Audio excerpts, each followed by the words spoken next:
You may have played poker, but playing poker in Texas is a different animal. This is the Texas Poker Podcast with Tyler and Clint. Hello, this is the Texas Poker Podcast. I'm Tyler. This is Clint. What's up, y'all? And we are back with episode 41. Episode 41. So for this podcast, what we're looking at is the goals for the upcoming year. Like basically what every other podcast, every other vlogger is doing. Like it seems like December, everybody's rapping on how they did last year. And January is kind of like looking at forward and what the goals are for this coming year. Yeah, absolutely. I'm sure we can hit if we or talk about if we've hit some of the goals from last year as well. Because I hit some that I was pretty happy with toward the end of the year. Yeah, well, I mean, you had a huge stint where you just ran crazy for so long. Now, here's a question: is it a goal you hit, or are you just kind of happy with the results? Because I never remember a defined goal for last year. The goal was to try to at least get 10 hours a weekend. Oh, was it? Mm-hmm. Okay. Yeah, and did great with that goal most of the time. Yeah, you were really putting in the volume. I, as usual, was hit and miss.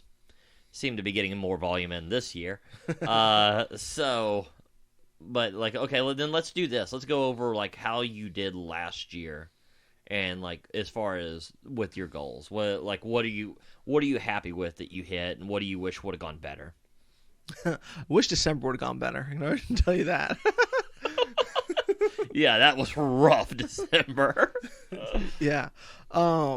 But as far as hitting the goals, a big one for me was whenever coming into last year, remember I couldn't play longer than about a 3 to 3 hour session was kind of the sweet spot for me, 3 to 4, and then Right. things would kind of just fall apart. Right. That was kind of at the beginning before the podcast, I guess. But then being able to play like the 12-hour sessions where you play, maybe not solid, but decent enough all the way through. Yeah, I noticed you could, like, I think your, like, long session game is really overtaking mine. Because, I mean, it seems like you had some, like, 10, 12-hour sessions where you were just really grinding it out the whole time. I notice when I do these sessions, it seems like there's only a matter of time before, like, some type of huge cooler happens. And I know, like, the established poker theory and everything that is, if you have an edge in the game, it's more likely the cooler goes your way and all that. Yes, I understand all that. But at the same token, if it keeps happening. But yeah, your longer sessions definitely seem to be, well, that and you played way deeper stack than you've ever played. Well, yeah, that just led, though, to the putting more volume in, grinding the bankroll up, being able to play deeper stacked. Well, and I know, like, a big thing throughout the year, I don't know if we said it as much on the podcast, but I think at the beginning of the year, you were working way more extra, and so was I.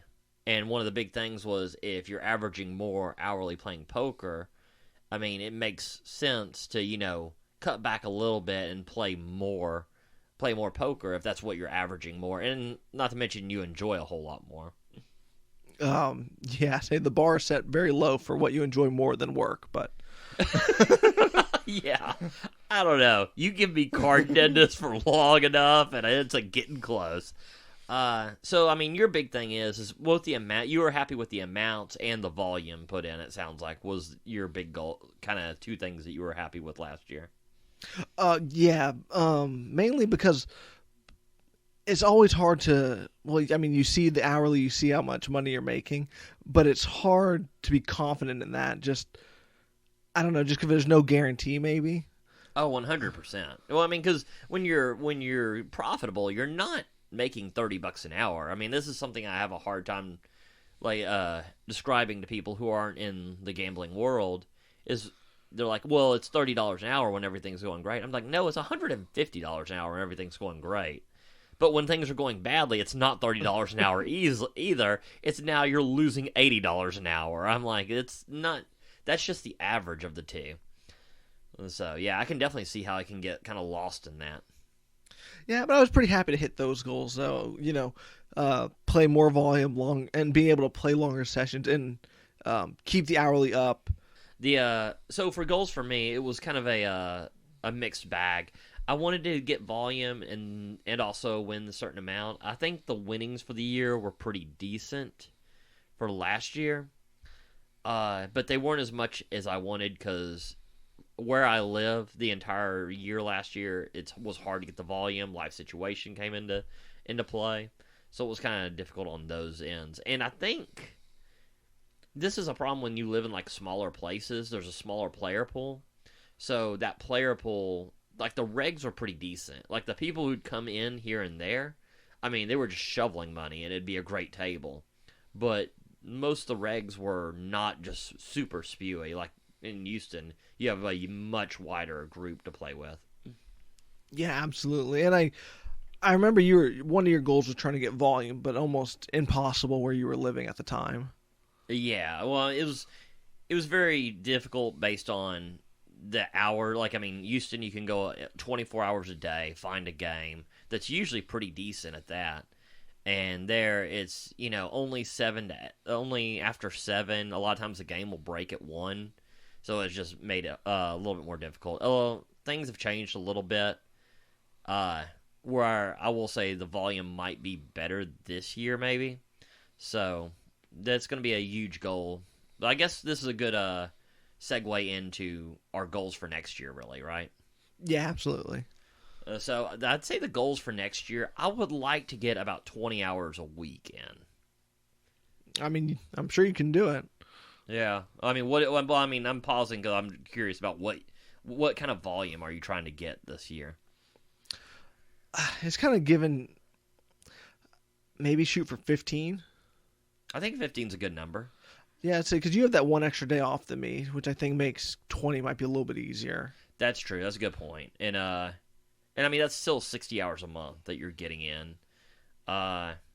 So going for 20 hours a week might be difficult, but I mean, like we said, I mean, it's like I say, it's kind of hit and miss. It's a goal. I mean, not all goals will be achieved, but 20 hours a week, I think I might be shooting pretty high there. I was thinking this is this is going to be ridiculous. The more I'm thinking about it, the more that is going to be very difficult. You know what? I'm back. Okay, I'm pulling suit. I'm going back to 15 with you there. 60 hours a month is still quite a bit. And yeah, the more I'm thinking, that's going to be pretty difficult. Yeah, I was like, you can get that. It's going to be super tough though. So yeah, that would be well, and here's my thing. I know this is not as big a deal with you, but I would also like to go play in some different areas. Like I've been stuck in like College Station for a while. I'm starting to play a little bit more in Houston. I'd like to go like to Austin and play more in their rooms. San Antonio and just kind of around. So yeah. Speaking, did you end up debating if you're going to Coshada upcoming week? I haven't figured out. They have like a huge deal, but we were looking at it this coming Saturday. But we were looking at it, couldn't figure out if it applied to only poker, which if it did, the deal would be just amazing. And because this will come out Thursday, right? So people who hear this, there was a gigantic deal coming. It was like $1,000 to $5,000 every hour they were going to give to a seat, and then also every hour on the half hour, it was like 2 nights stay at Coshada, $500 and something else. It was really, really great. So I have to see I need to actually go and get the details. Yeah, no, I mean that sounded like a great deal, but as far as goals too, I guess I would try to keep. Because on our trackers you can track the hourly versus all the years you've played. Right. So I guess it would be maybe match it. I mean, I know that's kind of it seems weird to try to do what you did last year, but I think mine is definitely going to go. I'm trying to think of a number that would be. I think for this year, playing more, and granted, it's going to be a tough uphill battle because it did not start out running well for this year. The The 20, I'd like to get like maybe to the $25 to $30 an hour range. Like, I mean, it's dipped down because of this bad downswing. I think I'm right around like 21, 22, so it's kind of not near as good as it has been. But I think with more volume, I'd like to increase my hourly, maybe just in general. I don't know over last year what it ended up being, but in general, I'd like to get it up a little bit. Yeah, I think last year I was almost right at 30 for the year. I think 30 because 10 big. Well, mostly what I play is 1-3, so 10 big blinds an hour in Houston seems very doable. Yeah, no, that's what I was saying. I just want to try to keep it at 30 there. But, like, because December, it's not even close. We've got a lot of work this year. Yeah. A lot of work, so. So we're looking at 15 hours a week. Both of us are saying that's our goal. And about 10 big blinds an hour. Seems very fair. Yeah, seems that way. As far as different rooms, do you have any goals on different locations? I would definitely like to do all the major Texas locations. I'd like to go to Rounders in San Antonio and like maybe some of the smaller rooms right there. I've already been to the Lodge, but I've never been to Texas Card House in Austin or Dallas. I'd like to go to those two places. What about, I know it's not in Texas, but what about in Oklahoma? Talking Stick? Never been. Talking Stick's actually in Arizona. Oh, sorry, not Arizona. What is it? Windstar, I think is what you're talking about. Yeah. That would be cool too. So yeah, I would like to do that. I'd like to go back to New Orleans and play over there at Harris. And one thing I'm also looking forward to is Caesars will be opening up a la Capri this spring. So I'd like to go there, and hopefully they have a nice poker room that they open up as well. Oh, I mean, aren't they redoing most of it? So I'm sure it'll be pretty nice. Well, I mean, I know it's going to come back as a horseshoe hotel, not as a la Capri, is what I heard.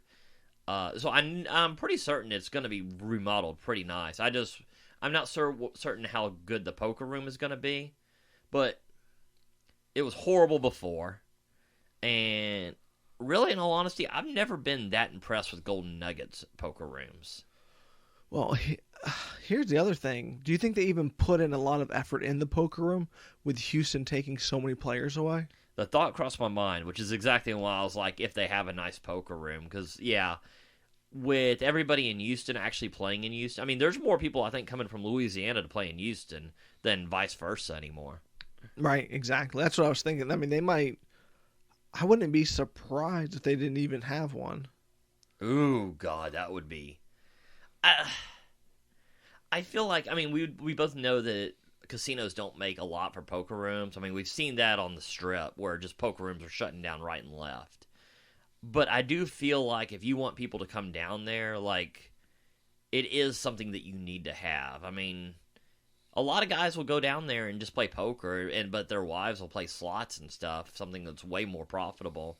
I feel like that is something they really need to stress on having. But you're right. I mean, it's definitely a possibility they don't have one at all. Well, I mean, remember when I was in Golden Nugget last time, they had kind of more set hours on times the poker room was open. Oh, yeah. That's which, I mean, was super shy. It's one thing if you can't get a game going. It's another thing to end the game just because those are the set hours. Yeah, very strange. But just kind of speaks to how well Houston's doing. Yeah, absolutely. Those are the big ones. I think, I'll obviously take some trips to Vegas and play there, but I mean, I think I've covered almost all the poker rooms there. There's definitely not too many I haven't been to. I would like to go back to Bellagio at some point. Yeah, but Bellagio, I know, is one of your favorites, I think, right?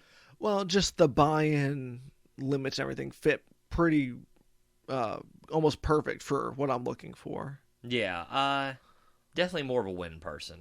I had a lot of fun at the Venetian. I never played at Venetian because the owner was a very against online poker, but since it's been sold and he's passed away like a year or two ago, I went and played there and it was actually really nice. So those would be... I've got a couple... I don't know if I'll be able to make this or not, but it is a goal. I'd like to go to Florida and play. I hear the games are off the charts. I've always wanted to go to Florida and just kind of enjoy it. I've been there to go to Disney World with the family, but never gone just to, see the different parks, the beaches, and stuff like that. Do that and play some poker. That would be a pretty big goal of mine. Yeah, I mean, I remember when I was there, I almost went to where Kyle Fischel plays. Orange City. Yeah. Yeah, I know that because I see that on the table every single time. That'd be kind of cool. So that would be up there. But yeah, what about you? I know this is not a big thing for you. Do you give a shit if you play anywhere other than like 3 places here in Houston? Yeah, no, not at all. Yeah, I kind of figured. Well, I mean, maybe going to Vegas to play once recover from December, play higher stakes up there. Yeah, that'd over be fun. there. Yeah, but as far as, I mean, not really. I mean, yeah, not a big thing. Well, you did mention that you would like to go play at the Hustler. Oh in yeah, California. I mean, just to see what it's like. Yeah. I think that and the Bicycle would be 2 kind of historic ones I'd like. Well, I don't know if the Hustler's historic, but it's just really nice now. And the Bicycle is, obviously, Live at the Bike. So those are, okay, so about 10 big blinds an hour, 15 hours a week.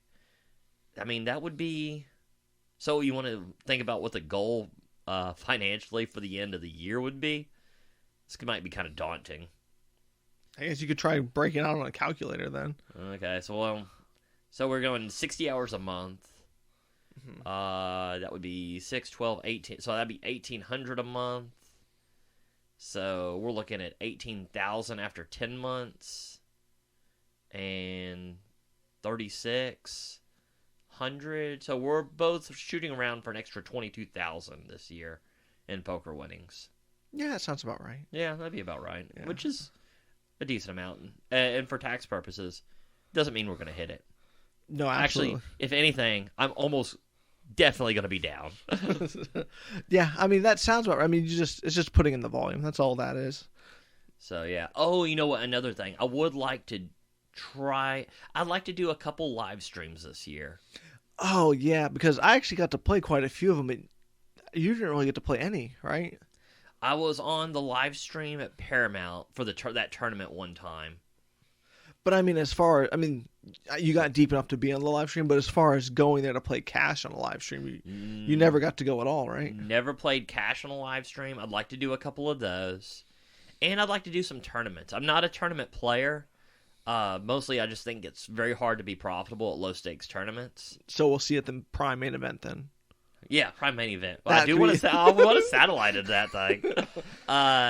So I would like to do a couple of those and maybe take down a tournament here and there. I've had great results in tournaments.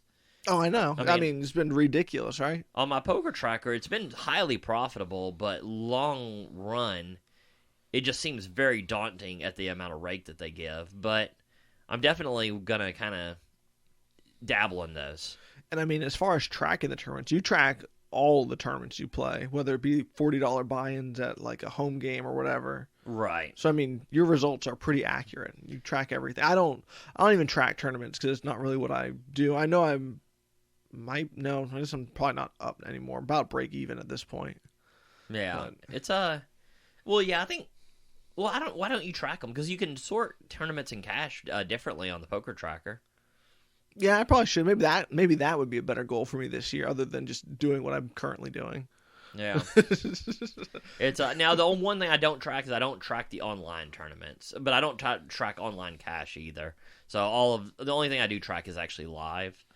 But yeah, tournaments and some live streams. So yeah, I've actually got kind of a full bucket list. I mean, between the amount of volume, the big blinds per hour, the tournaments, the live stream, and a couple traveling trips. I think I got quite a few goals there. And I actually have a goal that it seems like a lot of these goals aren't like pain in the butt goals. They're more like trying to successful goals, right? One that I'd like to do that would take kind of some work would be go through Jonathan Little's tournament masterclass. Ooh, this is really good. Yeah, I didn't think about just flat out studying. Yeah, and really, I mean, I have it. It's available. I just haven't done it. Just laziness, I guess. I thought you did. Well, wait, his tournament. Oh, his tournament masterclass. Tournament master. Yeah, okay, no, I've done the cash front to back, but I'm saying to actually sit through and do the tournament masterclass. Because, like, whenever I was doing tournaments, because I don't really play tournaments, right? I mean, I just started tracking a few years ago, and I've only been playing cash.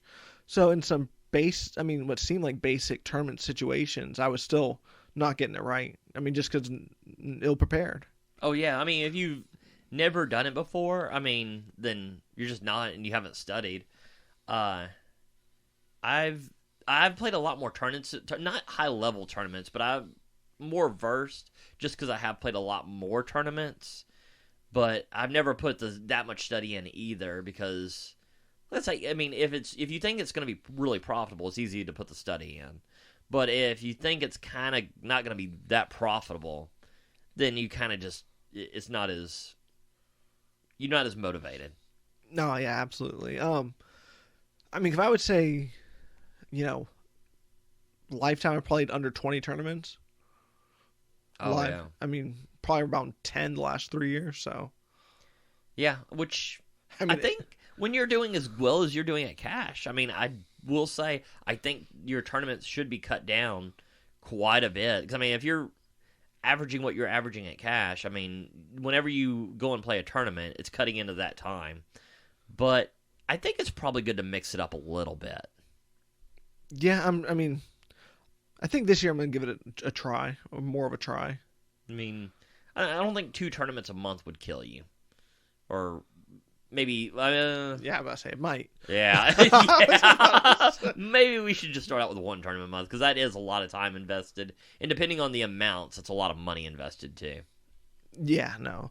That's maybe 1 a month, and probably most of them will be like a free roll until a tournament comes around that, like a tournament series, and do 1 tournament there. Yeah, that'd be really good. Maybe that Prime series, maybe that Prime Mate event. Oh, for sure. Hey, let me just sell my car right quick. Yeah, there you go. You might need a little bit more. Okay, well, that's good. Goals for the year.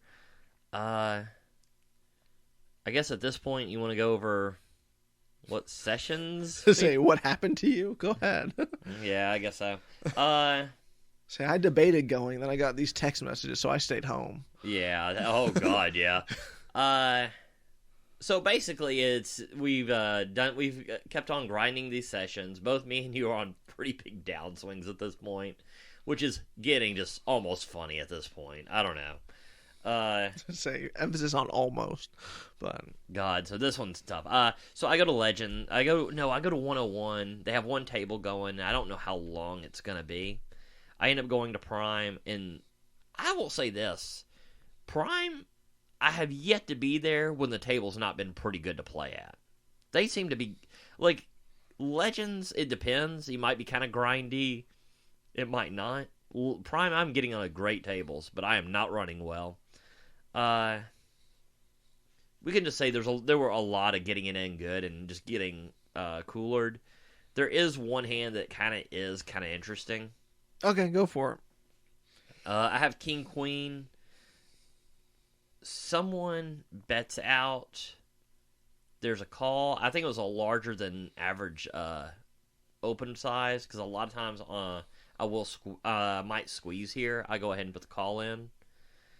It comes and it calls a lot. I think there's like 5 or 6 people to the flop.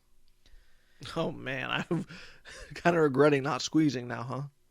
Yeah. Oh yeah. Oh, trust me. There's so many places where this went badly for me. Well, I don't know if I don't know if I'm squeezing with 1 caller.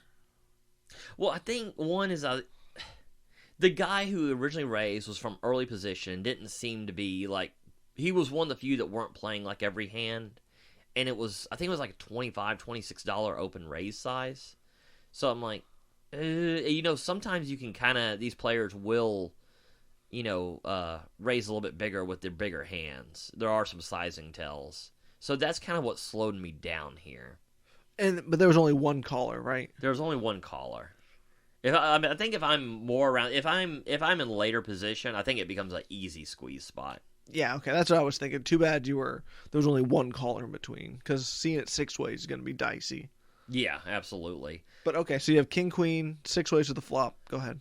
It comes King Jack 7. I think there's a flush draw on board. It's the guy who originally let out bets like another same size bet. It's like $30 or something. It's a small bet. But with so many callers, it's very small into the pot. Yeah, exactly. I don't know how much was in the pot. It's probably like 150 or something. And then there's a call. I call here. I thought about raising. But there's a lot of players behind. King Jack is available. I don't know. I mean, this player could have Ace King. I mean, he raised from early position. I definitely thought about a raise. I decided on a call. Okay. I think it might be one more caller, and then it goes to the turn, which is a queen, giving me 2 pair. But it did make 9-10 into a straight, and it also made Ace-10 into a straight. Okay. First guy, the original raiser now checks. Then the player to my right goes all in for probably about $350. I think this is snap call, right? Well, I debated folding forever and a day. I was like, well, but I mean, my theory was, would he just jam 2 times the pot with the nuts? I mean, you think you would try to get some value here, Right, which is one of the, some of the best tells you've given me. I mean, that's just been so profitable that people don't jam the nuts that often like that. Yeah. Which had led me to making some pretty good hero calls I wouldn't have made before. I guess you could really put this as a hero call, because basically I'm not beating anything that he represents. I mean, this is very polarized. Well, I don't even know if this is polarized, actually, here. But it's like 300 into how much? Probably 350 into probably... It's probably about twice the pot. It was like... It might have been more than 350. I remember it was a lot into this pot. It was almost double the pot. I do remember that. So it would definitely have to be more. So it's not a snap call now. I thought it was... Yeah. Because how many people called the flop? Because didn't we have 120 going in? It was like 6-2 the flop. It was 5 or 6. It was very multi-way. Right. So, but I thought it was 25 pre. You had 6 callers, right? Right. And then you said he bet 30 on the flop. Do you know how many people called the flop? Let's say 4. 4, so 36, 9, 120. And then what did we have? We had 200, so that's 320, right? Is that what we had? Right. So he had to have more than... I mean, if it's 350 or snap calling, if it's pot or just over pot. Yeah, I make the call. My whole theory was, does he ever do this with like a straight here? It seems like you go for more value. I call, and he flips over Ace-10. Well, geez. So, it's one of these things. I mean, could this be a very exploitable fold? Yes. But at the same token, when these players bet this way, a lot of times, I mean, me and you talk about it, a lot of low-stakes players don't even have bluffs in their range. You were one of the few that I actually knew who did bluff quite a bit, even at the beginning. Yeah, it didn't work at all. So, this is probably, you can just fold here. This is so exploitable. I mean, this was a bad call done in the moment. It's one of those where it's probably getting in my head that I think I had gotten back to even a little bit more. And then I'm like, well, 2 pair here. Could he ever have, King 10, Queen 10? I mean, like a straight plus. But, I mean, no one's doing this with anything usually other than the nuts here. But in the moment, I was like, well, it seems like you'd want to get more value.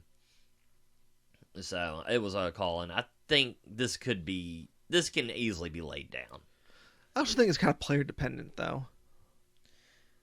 Probably so.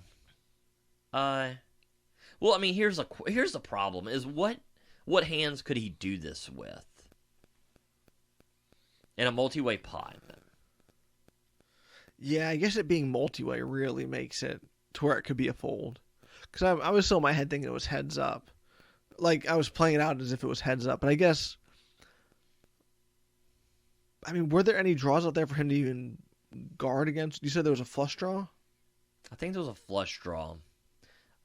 King, because I mean, overplayed King Jack, but I mean, why would he be? I mean, why would you call the flop to jam this turn for way more with King Jack? Yeah, and yeah, I think you're right on that. So It's that one was kind of a tough one. I mean, a lot of other ones I actually played very well and ran horribly. So Paramount was, Prime was a disaster. A couple tough hands at Paramount. Flopped a set to a straight. Flopped to overpair to a set, which I could have probably laid down. But with the stack size being what they were, it's probably pretty close either way. So it's been we're grinding it out. I mean, we're going to try to get these goals back on track for this coming year. yeah, I mean, it's so tough when they say that volume cures variance, but it is tough when the variance takes you out. Yeah. Volume plus bad variance also kills bankroll. Yeah, exactly. So it's but yeah, that was kind of that was this week. It's but like I say, we're gonna try to keep these goals. I mean, we're gonna try to keep the volume going on, and eventually we're gonna hit that upswing. It's just a matter of time. So we'll keep kind of grinding that out. On other news, though, I mean, if I didn't play a hand, you text me some of these hands, and I just lost the will to get in the car. So I was like, I'm good without that. No thanks. But you're going to Vegas next week, right? That's right. I am going to Vegas. Very impromptu trip. So I'll be going there, and maybe I can. Well, okay. Did you saw Lexo's vlog that he just put out, right? That he was in Texas just running like shit. And then goes to Vegas and immediately goes up $10,000. I'm like, maybe there's something to that. Yeah, buy the ticket that night. Yeah, it's so I'll be going there. It's a very quick trip. I'll be leaving Monday. I'll be there Monday night, Tuesday, Wednesday, Thursday, and coming back Friday. I would see where I'll play. I would like to. I tell you what, the Wynn took my spot as my favorite place to play. So I want to go back there and play. I'm sure I'll head to the Aria and all the ones that I like to play. Probably, maybe Venetian. Do you try to take a shot at 2-5? Or not? No, not right now. I mean, asked me that 4 months ago, 100%. This downswing has been pretty crushing. So, I mean, I don't know. I mean, if things go really well this week before Vegas, and I run really well in Vegas, maybe. I mean, it's not completely off of the table, but it'd be unlikely at this point. Right. I really want to see it that 5-10 in Bellagio. I think MGM still has a 1-2, so I'm really gonna be focusing on that game actually. If I can't find a 1-1, I wonder how many vloggers you'll see. I mean, one that, like, last time, didn't you see a ton? Are they at the free poker leagues in Vegas? Probably not. Okay, well, probably not very many. Last time I did run into a ton. I ran into Adam Rude, ran into Jamin, talked to him for a minute, ran into Spraggy. Seemed to run into everybody. Ended up playing right next to the Trooper. It was a really fun trip. Yeah, I ran into everybody there. Yeah, so let's see who you run into. Do you have any must-play places? I guess just the Wynn? I always like the Wynn. I always like Aria. No, not really. I have to see how I feel. Like, they have so many poker rooms that it just kind of depends on the mood, I guess. So yeah, my only advice is stay out of the 5-10-20 game at the Wynn. It is dicey. It's a tough game in there. Well, I need a pretty big upswing. I mean, I tell you what, there's got to be a tournament hit before I do that. Yeah. So I guess, do you have any other thoughts on Vegas? Or, I mean, as far as year goals, I mean, I think we covered that. But yeah, I'll be go there. I also want to play a little craps and stuff like that. So I mean, it won't be just poker, but I'll I kind of have to see. I mean, I like some of the off-strip casinos. I think South Point and the Orleans are kind of underrated. So maybe out there. I haven't played it. Actually, haven't played at MGM in a while. I think that might be one I actually hit because that's the one I keep missing. I know you always play at Caesars. Oh yeah, I always like Caesars. That'll probably be a place. I'm actually staying at Bally's. I don't usually like Bally's that much, but I don't remember if their poker room is still open. Then I might play there a little bit too, because I've only played there I think once. Yeah, that'd be kind of cool to get some stories from their poker room. What was the other room I wanted to see if you would play at? Do you think maybe you do go to Red Rock? Get an Uber there? It's doubtful, actually. I think Red Rock is pretty far off the strip. I think I'd like to do that on like a 7-8 day trip, which I usually do when I go to Vegas. But on this quick 3-day trip, I think it's mostly going to be the strip, around the strip. Like maybe I might go to Golden Nugget over on Fremont and stuff like that.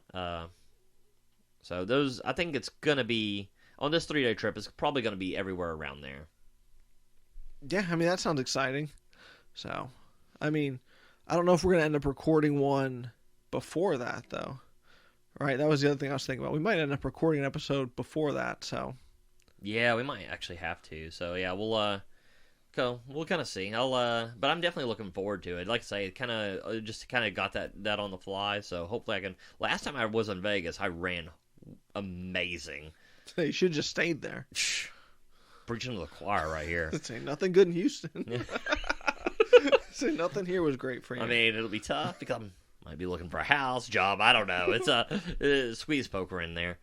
So yeah, we'll have to see. It's like I say, I'm looking forward to getting maybe even like a quick tournament in Vegas would be fun too. So I'll have to see what transpires. All right, I guess on that note, this is the Texas Poker Podcast. That concludes episode 41. We'll talk to you next week. That was the Texas Poker Podcast. Go ahead and rack up, add time, and we'll see you next week.